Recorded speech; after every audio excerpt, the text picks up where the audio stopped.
Bismillahirrahmanirrahim. Assalamualaikum warahmatullahi wabarakatuh.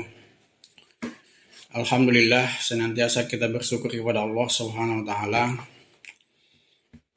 dan juga salawat salam kita sampaikan kepada junjungan alam, yaitu Nabi kita Nabi besar Muhammad sallallahu alaihi wasallam. Allahumma sholli ala sayyidina Muhammad wa ala ali sayyidina Muhammad. Perkenalkan, nama saya Hasmar Nasution, SPD MSI, tempat tinggal Ranai, Kabupaten Natuna. Sebagai pendamping P3H EWI. Yang terhormat semua pelaku usaha UMKM yang hadir atau yang mendengarkan acara ini. Pada kesempatan ini, saya akan menyampaikan pentingnya sertifikasi halal bagi pelaku UMKM. Ini didasari oleh Undang-Undang Nomor 33 Tahun 2014, yaitu pada Pasal 4, produk yang masuk, beredar dan diperdagangkan di wilayah Indonesia wajib bersertifikat halal. Kemudian Peraturan Pemerintah Nomor 42 Tahun 2024, Pasal 98. Bunyinya, kewajiban bersertifikat halal bagi pelaku usaha mikro dan kecil didasarkan atas pernyataan halal pelaku usaha mikro dan kecil. Ngapain sih repot-repot ngurus sertifikat halal? Nah, ini kadang-kadang guyonan para pelaku usaha yang memang belum memilikinya.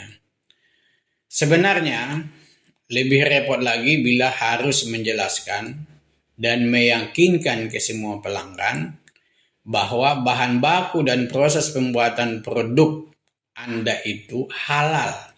Dan belum tentu pelanggan yakin karena itu klaim sepihak dari Anda. Jadi, kalau tidak mau, istilahnya repot-repot untuk menjelaskan, ya kita wajib berkewajiban atau merupakan satu kebanggaan bagi kita untuk memiliki sertifikat halal. Kemudian kita lihat keberadaan penduduk Indonesia. 87,2% atau 229,6 juta atau 229,6 juta jiwa penduduk muslim di Indonesia atau beragama Islam. Jadi ini adalah potensi market, pasar calon pelanggan usaha Anda. Kemudian, apakah produk Anda sudah memiliki identitas halal?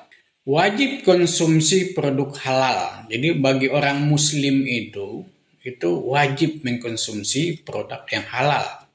Apa yang dimaksud dengan identitas halal? Nah, mari kita lihat secara umum. Ini identitas umum yang membuktikan bahwa kita penduduk sah, penduduk Indonesia punya KTP, sah memiliki pendidikan, umpamanya SD, SMA, sarjana, S2, punya ijazah.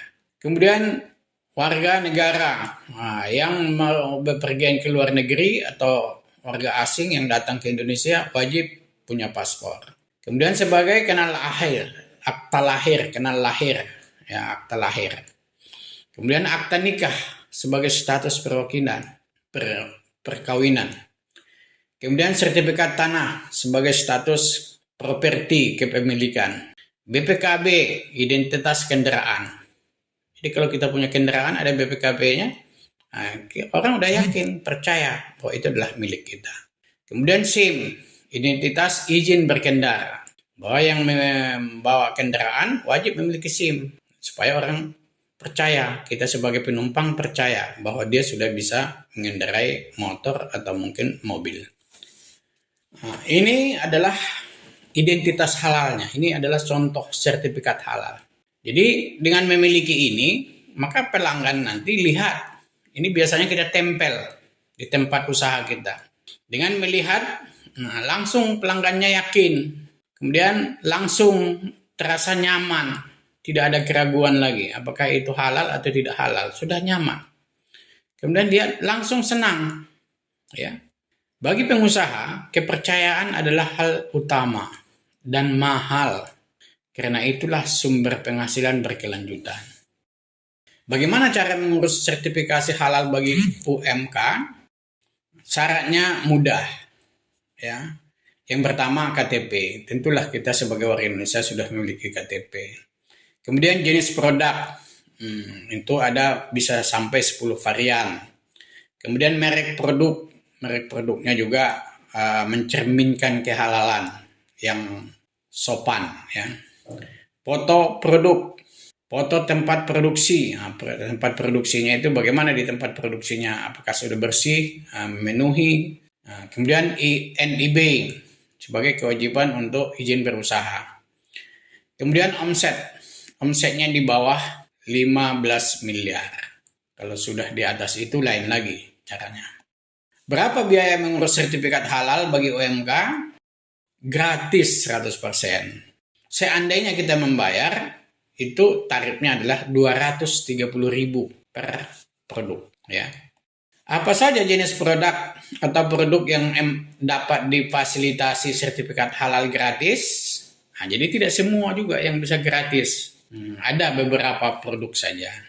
13 jenis produk makanan Subdesclare. Yang pertama adalah olahan buah dan sayur, permen dan coklat, tepung dan sereal, roti dan bakery, ikan dan olahan perikanan, telur dan olahannya, gula, madu, dan pemanis, garam, rempah, saus, dan kecap. Makanan ringan siap santap, kedai makanan, kedai minuman, susu dan analognya, lemak, minyak, dan emulasi minyak, es untuk dimakan. Jadi ini 13 produk atau produk makanan yang memang bisa mendapatkan sertifikat secara gratis. Sertifikat halal maksudnya. Nah, ini dapat kita lihat, ini gambar-gambarnya, ya. Ini juga, ini, ya. Kemudian 6 jenis produk minuman. Yang pertama, aneka minuman ringan non soda, yang tidak bersoda. Kemudian kopi, teh, dan sari kacang, susu dan campuran susu, minuman tradisional dan jamu, produk atau produk jus buah dan sayuran, konsentrat buah dan sayuran. Jadi ini ada 6 ini juga masih bisa mendapatkan sertifikat gratis, sertifikat halal gratis. Nah ini dia, kita lihat, ini gambar-gambarnya. Kemudian 13 jenis warung makanan Subdesclare. Yang pertama, warung makanan khas Sunda. Nah, ini bagi sudah bermerek nih, warung-warung yang sudah bermerek. Warung soto ayam atau sapi. Warung mie, bakso ayam. Warung makan gudeg. Warung makan pecel lele. Warung sate, ayam, kambing. Warung makan nasi atau mie goreng. Warung makan khas Timur Tengah. Warung makan nasi kuning atau uduk, angkringan gerobak, warung makan Indomie atau warmindo, warung makan Tegal atau warteg, dan warung nasi Padang. Ini nasi Padang yang ada di mana-mana. Jadi ini dapat kita lihat foto-fotonya, produk-produk yang disajikan di warung masing-masing. Nah ini juga gratis, ya silakan diajukan. Nah ini juga bakso gratis, ya warung Tegal, ya khas Tengah, khas makanan khas Timur Tengah.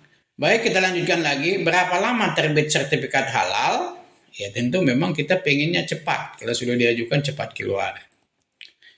Itu berkisar 7 sampai 14 hari kerja atau di luar hari libur, ya. Dalam keadaan normal setelah pengajuan melalui si halal BPJPH.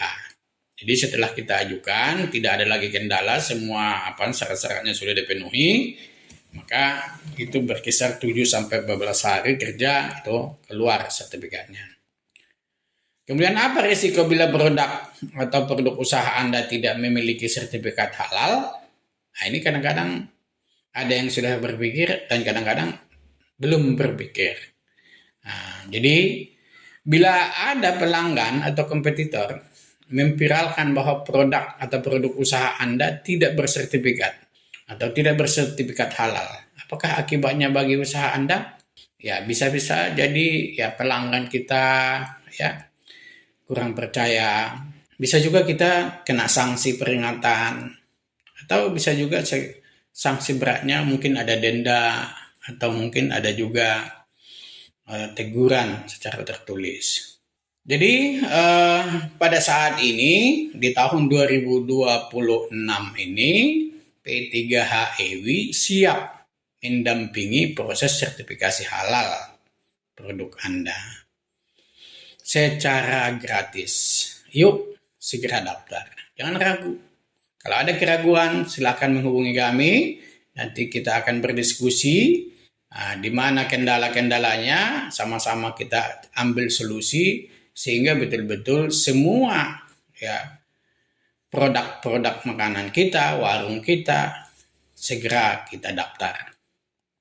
Demikian yang dapat saya sampaikan. Lebih dan kurang saya mohon maaf. Wabillahi taufiq wal hidayah. Wassalamualaikum warahmatullahi wabarakatuh.